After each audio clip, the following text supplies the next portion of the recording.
முதல்வர் ஜோசப் விஜய் அவர்களுடைய அரசாங்கம் அமைச்சரவையில் பொறுப்பேற்றுக்கும் போது ஆதி திராவிடர் நலத்துறை என்ற துறையை பெயர் மாற்றி சமூக நீதித்துறை என்று பெயர் மாற்றம் செய்தார்கள். அந்த சமூக நீதித்துறை என்றால் அந்த பெயர் மாற்றத்தினால் என்ன பயன்? அது ஏன் அப்படி வைக்கக்கூடாது? எப்படி ஆதி திராவிடர் நலத்துறை என்ற வரலாறு எப்படி உருவானது?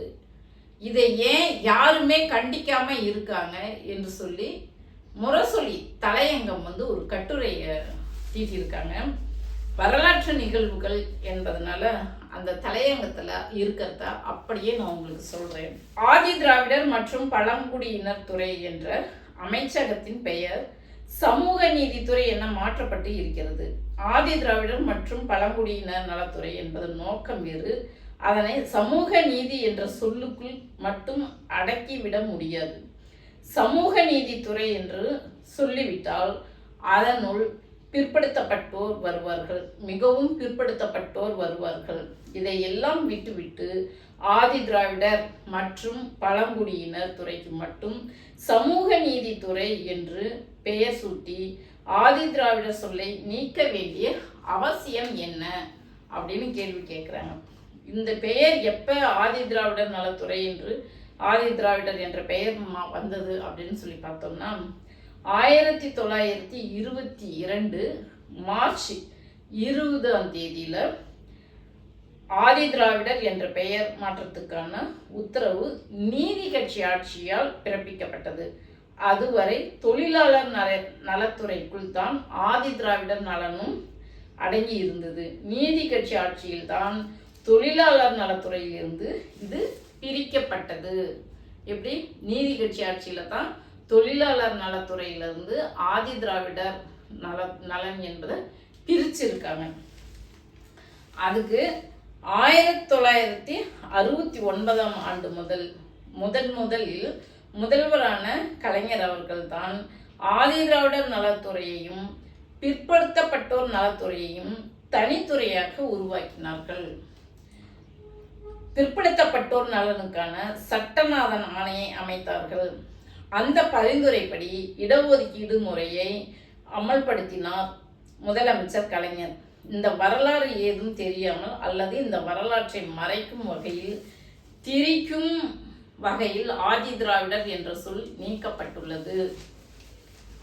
1922 சென்னை மாகாணத்தை ஆண்டு கொண்டிருந்த நீதி கட்சி ஆட்சியின் போது ஒடுக்கப்பட்ட மக்களின் அன்றைய தலைவர்களாயிருந்த பெருந்தலைவர் MC ராஜா, மாவீரன் இரட்டைமலை சீனிவாசன் ஆகியோர் போராடி பெற்ற சாதி கடந்த அடையாளம் அது. எப்படி? சாதி கடந்த அடையாளம் அது. அதற்கு முன் ஆதி திராவிடர் என்ற பெயரில் எந்த ஒரு சாதியும் தமிழ்நாட்டில் இருந்ததில்லை. இதுக்கு ஒரு போராட்டம் நடத்தியிருக்காங்க. ஆதி திராவிடர் என்ற அந்த பெயர் வரத்துக்கு இதுக்கு ஒரு போராட்டம் நடத்தி அந்த தலைவர்கள் இந்த பெயரை வாங்கி கொடுத்துருக்காங்க. இதுக்கு முன்னாடி எந்த சாதிக்கும் அப்படி ஒரு பெயர் இல்லை. 20ஆம் நூற்றாண்டின் முற்பகுதியில் ஒடுக்கப்பட்ட மக்களும் பிற்படுத்தப்பட்ட மக்களும் இந்தியாவின் பல்வேறு பகுதிகளிலும் தம்மை அமைப்பாக திரட்டி கொண்டு செயல்பட்டுள்ளனர். அவ்வாறு உருவான அமைப்புகளில் புராண அடையாளமோ மத அடையாளமோ அற்ற ஒரு சமய சார்பற்ற செக்குலர் வகையினமாக முன்வைக்கப்பட்டது ஆதி திராவிடர் என்பதே ஆகும். அதை முன்வைத்த தலைவர்களின் அரசியல் முதிர்ச்சியும் தொலைநோக்கு பார்வையும் போற்றுதலுக்குரியவை. அது இந்தியாவில் உள்ள ஒட்டுமொத்த SC ST OBC மக்களுக்குமான முன்னுதாரணம் ஆகும்.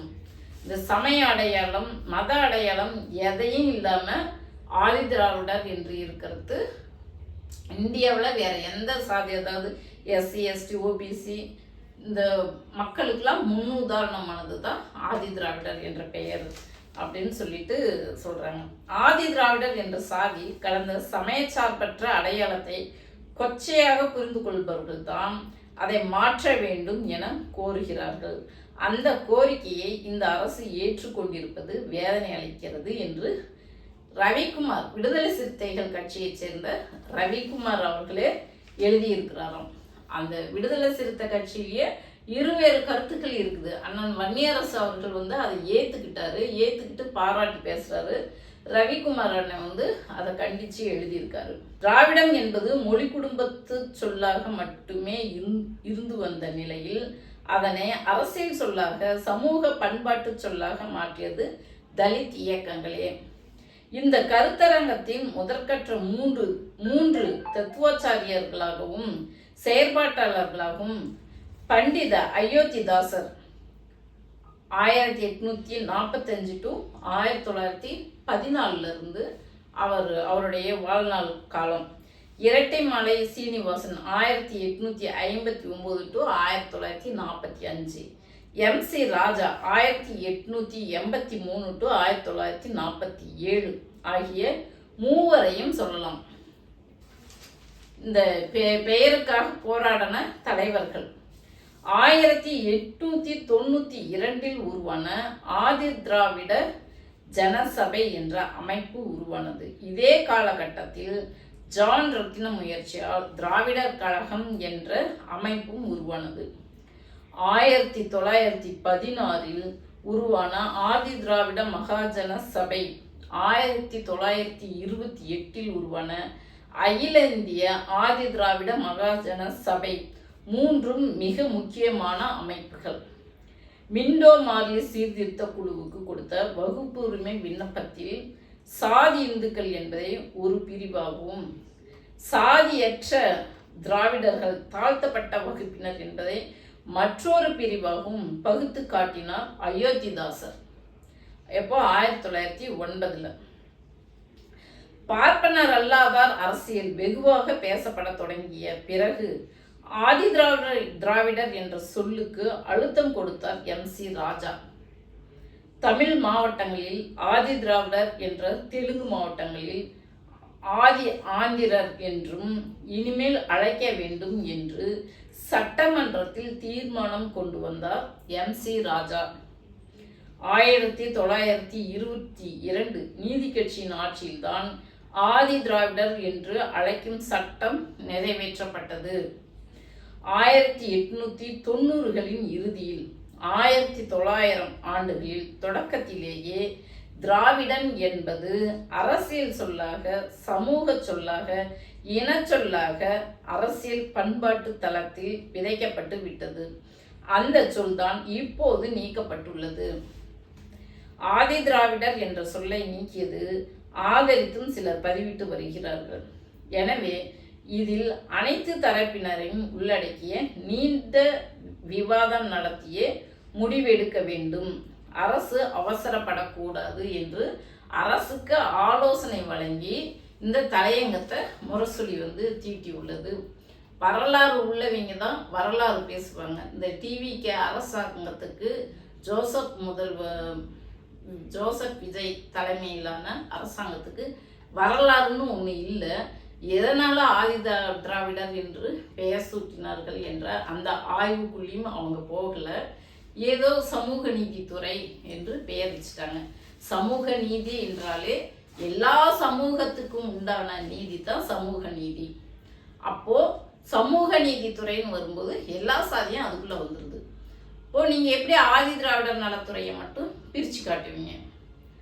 அப்போ அங்கேயே அது கொஞ்சம் யோசிச்சு பார்த்தாலே நம்ம இவ்வளோ தூரம் வரலாற்றுக்குள்ள போகலன்னா கூட சமூக நீதிக்கு அர்த்தமும் ஆதி திராவிடருக்குள்ள மீனிங்கும் புரிஞ்சுக்கிட்டாவே இந்த பேர் சரிதானா அப்படின்னு ஒரு புரிதல் வந்துடும். ஆனால் இந்த டிவிக்கு அரசாங்கத்தில் சிந்திக்கக்கூடிய ஆற்றல் யாருக்குமே இல்லைன்னு நினைக்கிறேன். இந்த ஆதி திராவிடர் நலத்துறை என்று பெயர் வந்தால்தான் அது ஆதி திராவிடர்களுக்கான துறை என்று பொருள்படும். சிந்திச்சு இப்போ நம்ம முரசொலி தலையங்கம் அனைத்து தரப்பட்ட மக்களோடையும் விவாதம் நடத்தணும்னு சொல்லியிருக்கிறாங்க. அதை இந்த ஜோசப் விஜய் அவர்கள் தலைமையிலான அரசாங்கம் செயல்படுத்த வேண்டும் என்று இந்த நேரத்தில் கேட்டுக்கிறேன். நன்றி.